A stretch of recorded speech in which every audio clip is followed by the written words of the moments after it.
जय Sai Ram everyone, welcome to the Sai radio.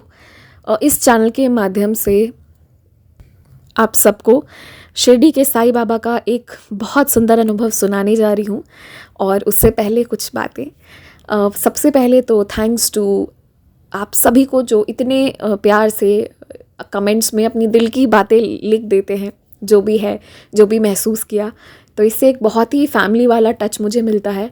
And कुछ इतने प्यारे लोगों ने इतनी प्यारी प्यारी एक्सपीरियंसेस शेयर की हैं, तो उसे विथ टाइम मैं शेयर करूँगी। आज वाले अनुभव के बाद अगला एपिसोड में मैं ये सुनाने वाली हूँ कि कैसे एक जो डिवोटी थी उनके घर पर बाबा स्वयं आए थे, और उसके बाद वाले एक्सपीरियंस में मैं आपको सुनाऊंगी कि कैसे बाबा ने एक डिवोटी को जॉब दिया था। तो आने वाले 2 अनुभव भी इसके बाद बहुत सुंदर होने वाले हैं। उसके बाद क्या होगा वो तो बाबा मालिक हैं, वो ही जाने। और ये जो भी एक्सपीरियंसेस है मैं on behalf of the devotee आपको सुनाने जा रही हूँ, उनकी तरफ से मैं रीड कर रही हूँ। तो ये मेरे पर्सनल एक्सपीरियंसेस नहीं हैं। तो अगर आपका कोई क्वेश्चन हो इस एक्सपीरियंस से रिलेटेड या उनके पूजा विधि किसी चीज़ से रिलेटेड, आप कमेंट सेक्शन में लिख सकते हैं। बट ये फिर टोटली उन पर डिपेंड करेगा कि वो उसका रिप्लाई देना चाहेंगे या नहीं। पर जो भी क्वेश्चंस अगर मेरे लिए हों तो आप ज़रूर कमेंट सेक्शन में डालिए। मैं तो मेरे वालों का रिप्लाई ज़रूर करती ही हूँ और करूँगी भी। सारे कमेंट्स का रिप्लाई ज़रूर मिलता होगा, आप लोगों ने नोटिस करा होगा। चलिए इसके साथ शुरू करते हैं ये सुंदर अनुभव।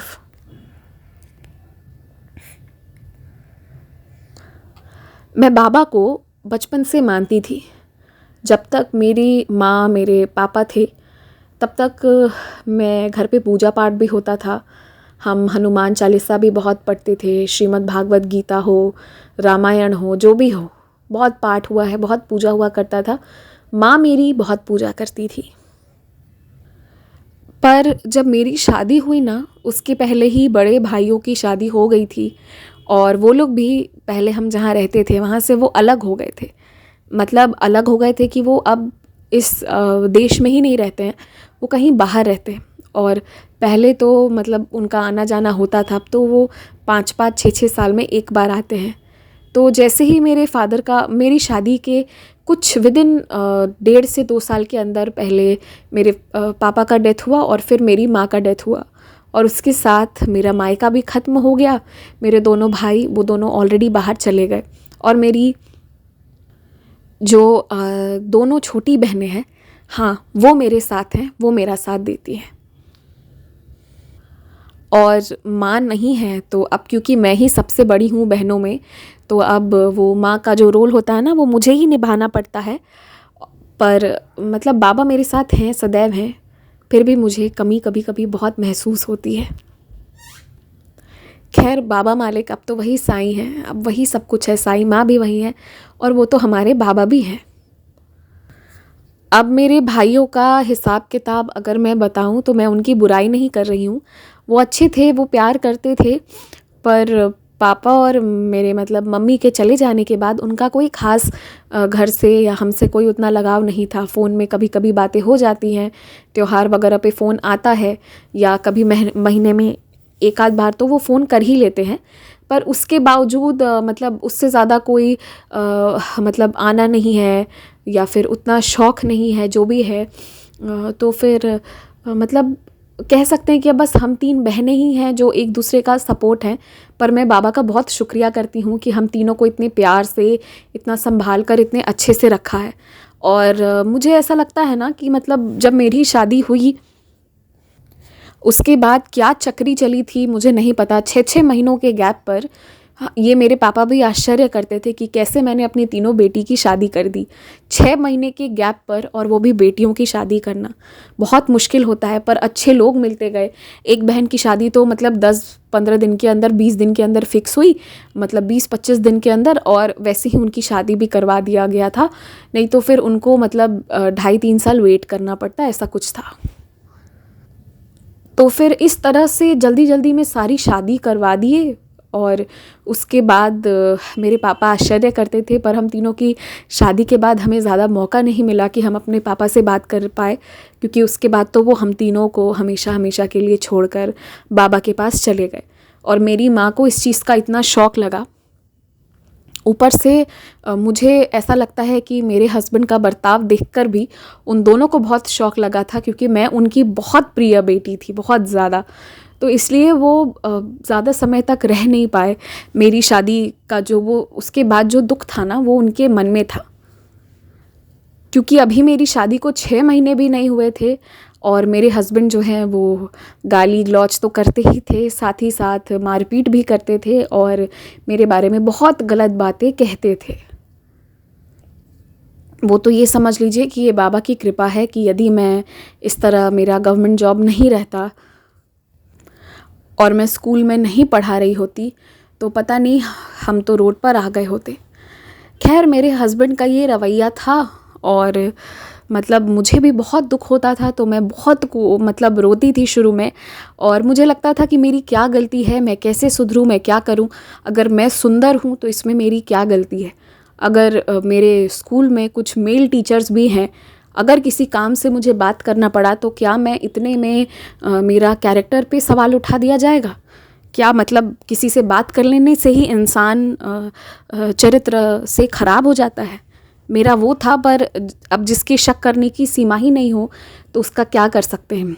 और मतलब मेरी शादी के 2.5 साल, मतलब 1.5 साल के अंदर मेरे फादर का डेथ हुआ और 1 साल के बाद मेरी माँ का, और तब मेरे दोनों भाई जो हैं वो चले गए। तो शादी के बाद का जो मेरा वो 3-4 साल का समय था ना, वो इतना ख़राब था, इतना ख़राब था कि मैं बता नहीं सकती हूँ। लेकिन मैं तब भी मजबूत होकर रहती थी।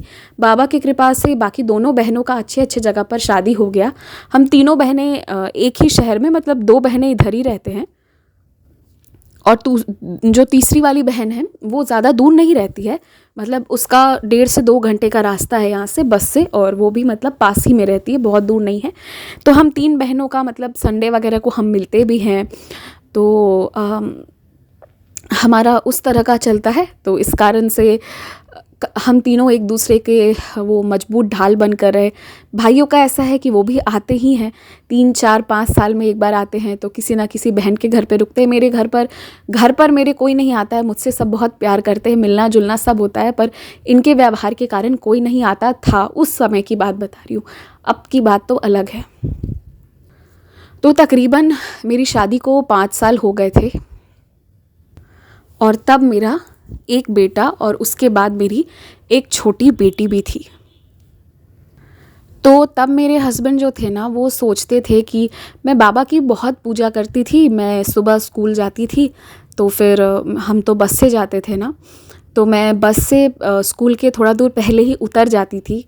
मैं स्कूल के अंदर तक नहीं जाती थी, क्योंकि फिर मैं बाबा के मंदिर से पैदल ही चल के स्कूल तक चली जाती थी। मुझे थोड़ा टाइम लग जाता था, पर मैं दर्शन लेके ही जाती थी।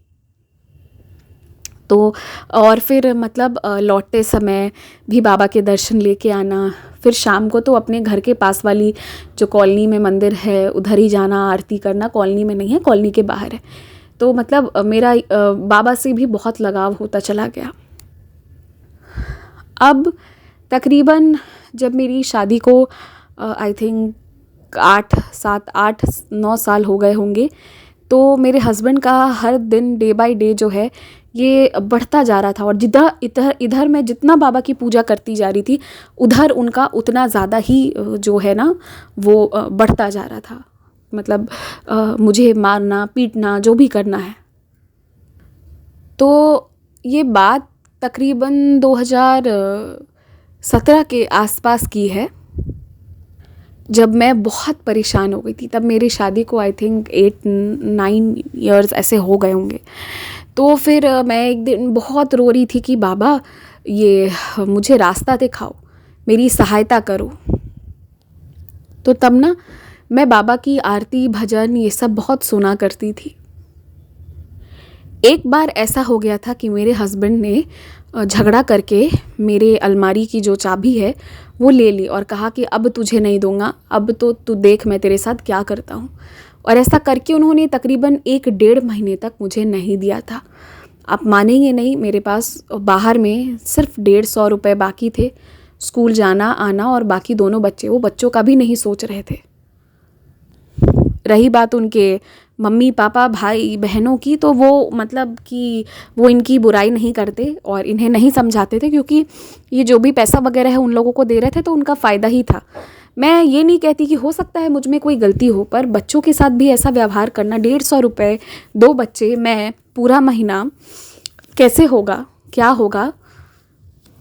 पर आपको पता है तब बाबा ने मेरी इतनी सहायता की। मैं स्कूल तो जा रही थी, उसके बाद मैं उस समय जो है वो बाबा के मंदिर जाना मेरा बंद हो गया, क्योंकि कभी कभी मैं बाबा के मंदिर से स्कूल तक नहीं पहुंच पाती थी या देर होता था, तो मैं ऑटो से 5 रुपये 10 रुपये दे के स्कूल चल जाया करती थी। लेकिन फिर उस समय मैं वो सब बंद कर दी थी। 150 रुपये थे, कभी कभी बच्चे भी किसी चीज़ के लिए मांग लेते, कुछ तो देना पड़ जाता। मैं इतनी सीधी कि मेरे मन में ये भी नहीं आया कि मैं ताला तोड़वा दूँ और मतलब जो भी है अपना निकलवा लूँ।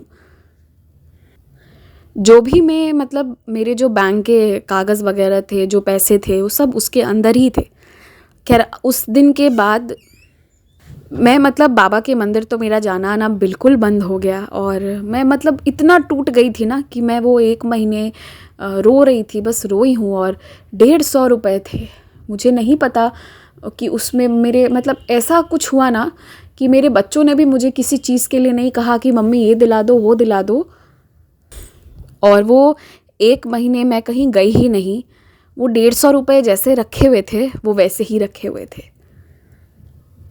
पूरे महीने। तो अपने आप में ये एक चमत्कार है कि मैं कोस रही थी कि बाबा 150 रुपये है, मैंने तुम्हारा इतना पूजा किया आज तक बचपन से और सिर्फ कष्ट देखा। और मेरे दोनों भाई भी ऐसे हैं कि कुछ भी होगा वो खड़े नहीं होंगे। मैं बहुत खुश हूँ, मैं बहुत आशीर्वाद देती हूँ कि वो ज़िंदगी में बहुत अच्छे जगह पर है, जो चाह रहे थे जितना चाह रहे थे उतना है। पर आई थिंक कि सभी का कुछ ना कुछ फ़र्ज़ होता है और ऐसे रिश्ते ख़त्म नहीं होते हैं। तो फिर उसके बाद शायद मेरे भाई का ही वो व्यवहार था ना जिसके कारण बाबा मुझे सबसे अटैचमेंट भी ख़त्म करवा रहे थे, क्योंकि मुझे बहुत लगाव था अपने भाइयों से। और स्पेशली मम्मी पापा के चले जाने के बाद ये 3 बहन और 2 भाई ही तो मेरी ज़िंदगी में बच रहे थे, और मेरे बच्चे, लेकिन वो भी नहीं। और ये 150 रुपये वैसे के वैसे ही रखे रहे, मुझे नहीं पता, मुझे वो खर्च नहीं हुए। और मेरी जो बहन है ना मतलब तभी मुझे उसने एक साड़ी भी लेकर दी थी, और मुझे याद नहीं है कि क्या त्योहार था या क्या था, कोई उपवास था किसी चीज़ का, और मैंने वही पहन के पूजा भी किया था। तो मतलब बाबा हर चीज़ देते चले गए, कहीं ना कहीं से मिल जा रहा था। मैंने ये बात अपनी बहनों को तब नहीं बताया था क्योंकि वो दोनों भी परेशान हो जाती। मेरा उस वक्त इनसे बहुत ज़्यादा झगड़ा चल रहा था। तो तकरीबन 1 महीने बीत गए, और एक दिन आपको बता रही हूँ कि मैंने ध्यान नहीं दिया था। मैं प्रतिदिन बाबा का भजन सुनती थी। मैं पूरे 1 महीने तक जब मंदिर नहीं गई तो बस बाबा का भजन सुनती थी, शाम में जो भजन मिल जाए मुझे। आज तो इंटरनेट पर बहुत सारे भजन हैं, तब मतलब आज तो बहुत सारी चीज़ें हैं, तब मुझे उतना आता भी नहीं था कि कैसे खोजना है, क्या करना है। फिर भी जो भी मैं साई धुन जो भी मैं सुनती थी, तो मैंने ये बात रियलाइज़ ही नहीं की थी कि उस पूरे 1 महीने के दौरान मेरा फ़ोन रिचार्ज था ही नहीं। और जब मेरा फ़ोन रिचार्ज था ही नहीं तो वो भजन कैसे बज रहा था जो मैंने डाउनलोड नहीं किया था, फिर भी वो बज रहा था। वो कैसे हुआ, मतलब नेट पैक नहीं था, नेट नहीं था तब। शायद हम नेट पैक हम अलग से भरवाते थे ना, तो वो भी नहीं था और बैलेंस तो ख़त्म ही हो गया था। लेकिन फिर भी वो भजन कैसे बजा ये मुझे आज भी नहीं पता, और मैं बहुत रोती थी वो भजन सुन के। मैंने अब शाम में जो कॉलोनी के बाहर जो मंदिर है वहाँ अपनी मर्ज़ी से जाना बंद कर दिया था। तब मैं बहुत नाराज़ थी बाबा से। और आप ये दूसरा मेरे साथ ये एक क्या था वो मुझे आज तक समझ नहीं आया कि ये कैसे बाबा की लीला थी कि वो 1 महीना कटा, वो 150 रुपये खर्च नहीं हुए, वो वैसे के वैसे ही रहे। मेरा मोबाइल जिसका रिचार्ज ख़त्म हो गया था, और मुझे ध्यान भी नहीं आता था कि अगर मोबाइल का रिचार्ज ख़त्म है, नेट पैक नहीं है, फिर भी सिर्फ बाबा की आरती शाम के शाम कैसे बजती है, उसमें कैसे बजा लेती हूँ मैं, क्योंकि मेरी बहनों का जब फ़ोन आता था मैं तभी बात करती थी। लेकिन अभी जो होने वाला था ना, वो मैं अब आपको बताती हूँ। मैं बहुत रो रो के एक दिन मतलब सोई थी, मैं बहुत रोई थी, बहुत रो के मैं थक गई थी। और मैंने मतलब सोच लिया था कि अब साई सच्चरित्र का पाठ नहीं करना है मुझे। मेरे हस्बैंड जो हैं वो जीत गए और मैं हार गई। बाबा भी उनके सामने फ़ेल हो गए। तो एक दिन मैंने बाबा से कह दिया कि बाबा तुम भी फ़ेल हो गए, मैं तो फ़ेल हूँ ही। चलो कोई बात नहीं, अब हम हार गए। और फिर मैंने साई सच्चरित्र बाबा के चरणों में रख दी। मैंने कहा आज के बाद मुझे साई सच्चरित्र से कोई लेना देना नहीं है।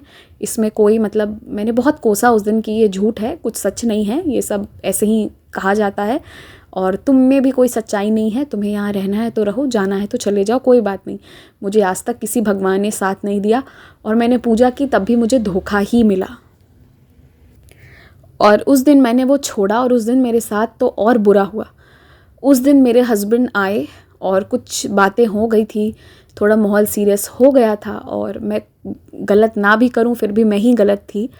और मेरे हस्बैंड को गुस्सा इतना ज़्यादा आया कि जो खिड़की में लगाने वाला शीशा होता है ना, ग्लास, वो टेबल पर रखा हुआ था, जिससे वो मुझे मारने को दौड़े थे और मेरे सर पे मारकर वो बस पता नहीं मेरी मौत हो जाती।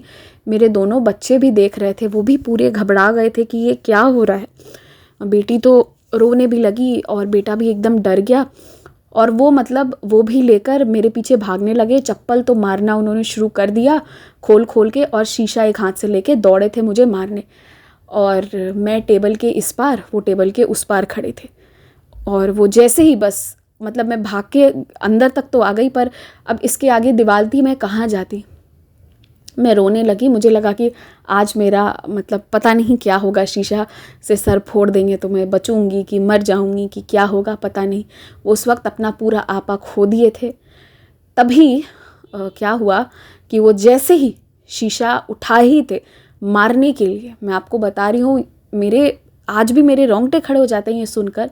ऊपर से पंखा गिरा नीचे, धड़ाम, बहुत ज़ोर से गिरा। ऊपर वाला सीलिंग फ़ैन हमारा, और नीचे रखा सेंटर टेबल भी जो था हमारे शीशा का, वो भी फूट गया। इतना वजन तो पता नहीं होता है कि नहीं कि सेंटर टेबल फूट जाएगा। और उनके हाथ का रखा आधा शीशा भी चकनाचूर हो गया। उनके पाँव में भी गिरा और उनके पाँव में भी गड़ा, मेरे हस्बैंड के पाँव में। मैं इधर खड़े होकर के मुँह देखती रही कि ये हुआ क्या। और जब ये शीशा फूटा तो वो बहुत ज़ोर से कर रहा है, क्योंकि उनके पाँव के नीचे खड़े खड़े कैसे वो शीशा का कण चला गया और उनका दोनों पाँव छिला गया, पूरे दोनों पाँव के तलवे छिल गए। और फिर उल्टा मैं ही उनके पास भागी और उसके बाद मैंने ही उनको मरहम पट्टी की थी उस दिन। वो भी हैरान रह गए थे, मैं भी हैरान रह गई थी, मेरे बच्चे भी हैरान रह गए। उस दिन तो मेरी मौत लिखी थी, ये क्या हो गया बाबा। तो खैर मरहम पट्टी तो मैंने कर दिया। मरहम पट्टी कर देने के बाद, सब कुछ होने के बाद, उन्होंने मुझे कहा कि आज तो तुम बच गई, किसी और दिन तुम्हें देखूंगा। मैं सच कह रही हूँ, मुझे इतना ख़राब लगा, इतना बुरा लगा उस दिन कि मैं बता नहीं सकती हूँ ये कैसा आदमी है। और इसके बाद ना, उनकी इन हरकतों के बाद, और मेरे भाई का मेरे प्रति कोई लेना देना, दोनों भाइयों का नहीं। और मतलब मैं ये नहीं कहती कि तुम घूमो मत, अपनी ज़िंदगी जियो मत, मैं तो बहुत आशीर्वाद देती हूँ, पर लेकिन कुछ तो था ना, मेरे लिए भी कुछ तो कर सकते थे, पर कोई खड़ा नहीं होता था। मेरी ये दोनों बहनें ही खड़ी होती थी। और आपको पता है, जब मतलब नई नई शादी हुई रहती है, या फिर मतलब शादी में जब तक आप 8-10 साल नहीं बीत जाते हैं ना, तब तक कोई उतना मजबूत नहीं बन पाता है। और हम लोग तो बिल्कुल नहीं थे, हम लोग तो सहमने डरने वाले थे। और मतलब मेरी दोनों बहनें भी मेरे लिए कोई स्टेप उस वक्त लेना चाहती थी, बोलती भी थी कि दीदी ऐसे करो वैसे करो, पर शायद मैं ही थोड़ी कमज़ोर पड़ जाती थी। और हमारे पेरेंट्स के नहीं होने के कारण कोई उतना स्टैंड नहीं हो पा रहा था। उन दोनों के भी अपने अपने संघर्ष थे। परिवार अच्छा मिला था, पर हर परिवार में कुछ ना कुछ होता है। तो मैं वो पोजीशन नहीं था। और फिर वो उस दिन जो हुआ ना, मैं उस दिन बहुत रोई, बहुत ज़्यादा रोई। लेकिन उस दिन मेरी चाबी मुझे मिल गई। उन्होंने वो चाबी मुझे फेंक कर मेरे ऊपर दे दिया था। उस दिन मेरी चाबी मिली। और फिर उस दिन जब मैंने आरती लगाई तो उस दिन आरती नहीं लगी। और उस दिन मेरा मैसेज पर ध्यान गया कि मेरा बैलेंस ख़त्म है, मेरा नेट पैक ख़त्म है, और 1 महीने तक मेरी आरती कैसे चली थी। तो मैं हैरान रह गई थी। तो फिर मैंने बाबा से कहा कि तुम ही तब ज़रूर मुझे आज बचाए हो, वरना आज तो मैं मर जाती। तो ये चीज़ हुई, लेकिन मेरा मन अभी और टूट रहा था। अब मतलब मैं पहले अपनी जो सास है ना, उनको मैं बता रही हूँ, मैं सिल्क की साड़ी होती है ना, मैं उनको सिल्क की साड़ी लेके देना और उनको मतलब टाइम से ड्राई फ्रूट्स वगैरह देना सब करती थी। बहुत किया मैंने, ये सोचकर कि कोई बात नहीं, ये तो सास है ना मेरी, तो फिर अब तो मेरी माँ भी नहीं है, इन्हीं को करना है जो भी करना है। पर मेरे सास ससुर मुझे समझने वाले नहीं थे, और वो जो इनकी बहन है मेरी ननद, वो भी मेरे साथ मतलब जितना बुरा हो सके वो करती थी। पर जो मेरी ननद के हस्बैंड हैं वो समझाते थे, वो सेंसिबल आदमी थे, पर वो इन लोगों को मना करते थे, पर ये लोग मानते नहीं थे।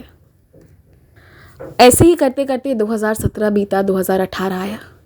2018 में वो हुआ जो कोई नहीं सोचा था। एक बस ने ऐसा धक्का लगाया था कि मेरे हस्बैंड हमेशा के लिए व्हील चेयर पर आ गए। व्हील चेयर पर आने के साथ उन्हें अब आसमान से ज़मीन के फासले तो समझ में आ ही गए थे, और इसके साथ साथ उनका जो दुकान था जिसके दम पर वो इस तरह से मेरे साथ करते थे, अब वो भी बंद हो गया। और मेरा तो गवर्नमेंट जॉब था, इनका तो बिज़नेस था जो पूरी तरह बंद हो गया। और इसके बाद इनके जो मम्मी पापा और इनकी बहन है, अपने सगे लोग इनसे साइड लेने लगे। तो वही चीज़ हुई कि जैसे इधर मेरे भाई मुझसे अलग है ना, वही चीज़ इनके साथ हुई कि जब तक ये पैसे दे रहे थे वो इनके साथ थे, अब जब नहीं दे पा रहे हैं तो शुरू में 2-3 दिन अस्पताल आए, हालचाल पूछा, और ये तकरीबन 1-1.5 महीने अस्पताल में रहे थे। उसके बाद हालचाल पूछने भी नहीं आए। गुस्सा तो तब मुझे इतना था कि बस मन कर रहा था कि मैं भी वही बदला लूँ, नहीं जाऊँ।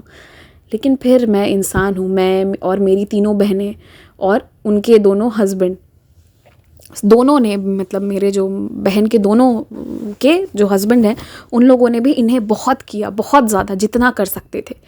और इनको मतलब कहते हैं ना कि उस वक्त इनकी मौत हो जाती, इनको मौत से कम एक ज़िंदगी दिला दी, लेकिन व्हील चेयर से तो उठा नहीं पाए।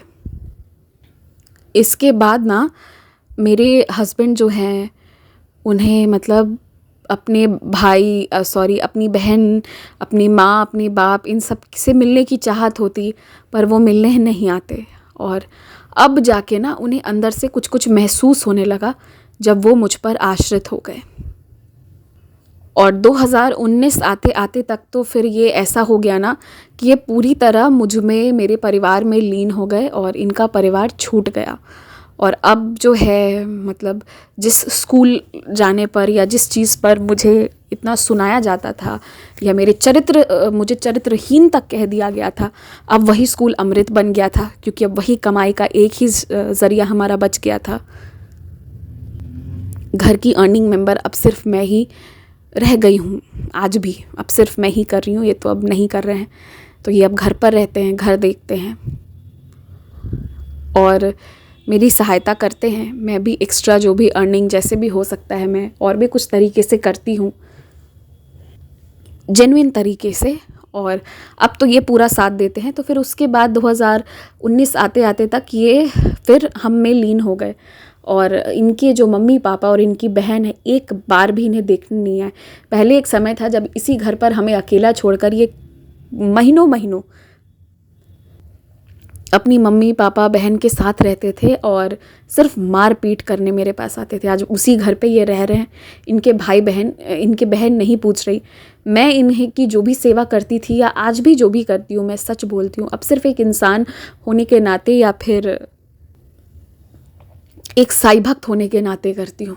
क्योंकि बाबा ने ना, मैं इनका बुरा नहीं चाहती थी, मैं इनको बहुत पसंद करती थी, पर बाबा ने मतलब कोशिश की इन्हें समझाने की, ये समझे नहीं। तो बाबा ने बस एक ही बार ऐसी शांति लाकर रख दी ना मेरी ज़िंदगी में कि चाहे मुझे संघर्ष करना पड़े, थोड़ा बहुत फिज़िकली काम ज़्यादा करना पड़े, इनका भी घर का भी, लेकिन उसके बावजूद भी अब मेरी ज़िंदगी में शांति है। कोई मुझे मारता नहीं है, कोई मुझे चरित्रहीन नहीं कहता है।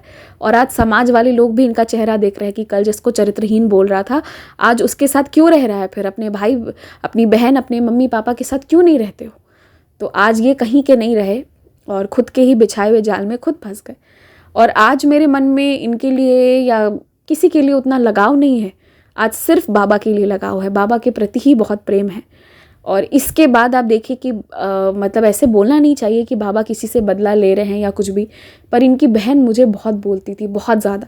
एक स्त्री होते हुए भी दूसरी स्त्री को इतना बोलना, इतना ये करना, तो भगवान ने उनकी ऐसी परीक्षा ली कि जब अभी कोविड आया था तो उनके हस्बैंड का डेथ हो गया। और उनके हस्बैंड ही इकलौते उस घर पे बहुत अच्छे इंसान थे। मुझे पर्सनली उनके डेथ से बहुत दुख है, बहुत ज़्यादा, क्योंकि वो उन्होंने कभी अपशब्द नहीं कहा, बहुत इज्जत करते थे मेरी, और इनको समझाने की बहुत कोशिश करते थे। पर तब ये भाई बहन जो थे ये सुनते कहाँ किसी की, उनकी भी ज़्यादा चलने नहीं देते थे। और आज इनकी बहन जो है मेरे सास ससुर के साथ रहती है, वही लोग इनका खर्चा देख रही हैं, मेरी बहन का मतलब इनकी बहन का, मेरी नहीं है। और उसके बाद जो है वो जो मेरे सास ससुर हैं वो जब तक हैं तब तक हैं, ये कुछ जॉब भी नहीं करती हैं। तब तो मेरे जो मतलब इनके हस्बैंड थे, इनकी बहन के जो हस्बैंड थे वो बहुत कोशिश करते थे कि वो आगे बढ़े, लेकिन वो हमेशा मुझे नीचा दिखाने में और पॉलिटिक्स में ही रही, तो उन्होंने कभी अपने लाइफ, अपने चीज़ की ओर ध्यान नहीं दिया। और आज वो उस हाल चाल में है कि कल जहाँ से मेरा परिवार उजाड़ने की कोशिश करती थी, मेरे हस्बैंड को दूर कर दिया था, उनको गुमराह करती थी, आज तो इनको सारा सच मालूम हो गया है। बाबा की ऐसी कृपा रही, पर आज वो अकेली हो गई हैं। और आज उनके सास ससुर उनको नहीं पूछते, और उनके जो दोनों बच्चे हैं वो उनके ससुराल में रहते हैं, और वो अपनी माँ को नहीं पूछते हैं। और मतलब मैं ये बता रही हूँ कि उनका व्यवहार कैसा होगा कि बच्चे माँ से अलग हो गए, तो आप ये सोच सकते हैं कि वो सिर्फ अपना सोचती थी, किसी और से उन्हें कोई मतलब नहीं था, ना भाई से ना किसी से। तो आज और फिर उसके बाद जब वो लोग हमारे घर आना चाहे, तो फिर इस बार बाबा ने मुझे इतनी शक्ति दी कि मुझसे मना करवा दिया, कहा कि नहीं, अब हमें भी मतलब नहीं रखना है। क्योंकि ये भी बाबा ने ही ये चीज़, ये गाइडेंस भी बाबा ने ही दिया था कि अब मतलब मत रखना, तुझे खुश रहना है तो खुश रह। और इन 10-11 सालों में पहली बार मेरे भाई जब आए तो वो यहाँ आकर हमारे घर पर रहे। और अब जो ये हैं, इन्हें तो अब ऐसा हो गया है कि आप बाबा की ऐसी लीला देखिए कि अब इनका मेरे प्रति झुकाव हो गया है, प्यार हो गया है। ये अब महसूस करते हैं कि मैं क्या कर रही हूँ इनके लिए। पर आज मैं बता रही हूँ, बाबा ने मेरी ज़िंदगी में बहुत शांति दे दी, सुख दे दिया, सब दे दिया, पर मुझे ना एकदम अटैचमेंट भी एकदम हटा दिया। अभी ऐसा है कि जो है ठीक है, नहीं है तो भी कोई बात नहीं, हम तब भी जी लेंगे। अब वो स्थितियाँ है, क्योंकि अब सिर्फ बाबा से प्यार करती हूँ, सिर्फ साईं में रहती हूँ। और मतलब अब ये कुछ चाहते हैं तो अब मैं नहीं चाहती हूँ, मतलब ठीक है कर भी दूंगी, पर अब मेरा उतना दिल नहीं रहता, अब मुझे सिर्फ बाबा नज़र आते हैं और कोई नहीं। तो मैं बस सबसे यही कहूँगी, जो मैंने अपनी लाइफ में देखा, कि बाबा पे भरोसा रखिए। जो अगर किसी ऐसे मतलब हमारे साथ ऐसे कर रहे हैं ना, तो बाबा भी उनकी बराबर से सीख देते हैं। और जो बाबा की भक्ति कर रहे हैं उनकी जान पर कभी आफत नहीं आ सकती, कभी उनका कोई कुछ नहीं बिगाड़ सकता, ये बिल्कुल सच है।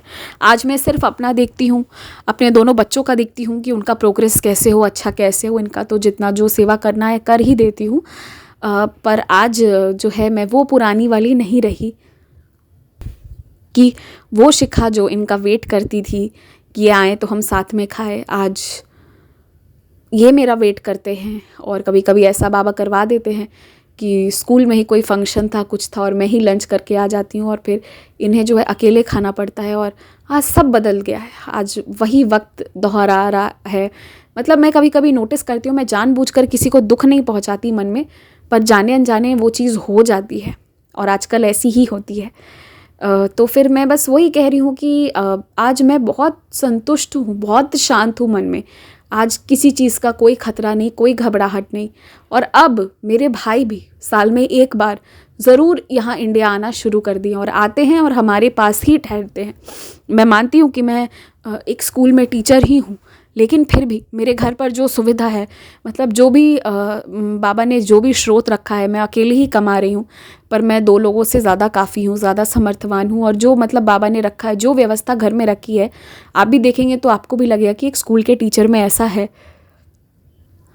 क्योंकि बाबा ने कुछ ऐसा करवाना शुरू कर दिया, ऐसा बिज़नेस वगैरह अच्छे से सही तरीके से सब कुछ करवाना शुरू कर दिया, तो फिर इसके कारण मेरा पर्सनल ग्रोथ, मेरे बच्चों का, मेरी बहनों का, उनके बच्चों का, सबका, और इनका भी तो अच्छा हो ही रहा है। और आज पूरे टाइम आप ये सोचिए कि मैं अपने मेहनत के बल पर इनके पास एक सर्वेंट रहता है। इनको भी मैं ऐसा नहीं है कि अकेले छोड़ती हूँ, मैं इंसान हूँ, बाबा ने इंसान बनना सिखाया है, इंसानियत रखना सिखाया है। तो ये सब मेरी बस एक टीचर करके दे पा रहा है। कल को जिस टीचर का ये इतना मजाक उड़ाते थे, चरित्रहीन तक कहते थे, और मतलब बाबा ने ही ये बुद्धि दी थी कि इनके इस तरह के हो जाने के बाद इनके ही नाम से मैंने वो बिज़नेस भी शुरू किया, और मतलब वो भी चीज़ मेरा बहुत अच्छे से चल रहा है। बाबा की कृपा है और बस हमेशा रहे, यही विनती है मेरी साईं से कि बाबा तुम हमेशा साथ रहना, बाकी किसी की ज़रूरत नहीं है। जय साईं राम।